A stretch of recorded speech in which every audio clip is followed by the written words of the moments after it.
ಹೇ ಶಾರದೆ ದಯ ಪಾಲಿಸು, ಈ ಬಾಳನು ಬೆಳಕಾಗಿಸು. ಹೇ ಶಾರದೆ ದಯ ಪಾಲಿಸು, ಈ ಬಾಳನು ಬೆಳಕಾಗಿಸು.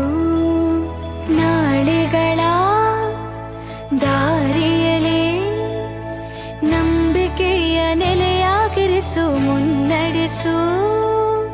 ಕೈ ಹಿಡಿದು ನಾವಾಡೋ ಪದ ಪದದಲ್ಲೂ ಸಂಚರಿಸು.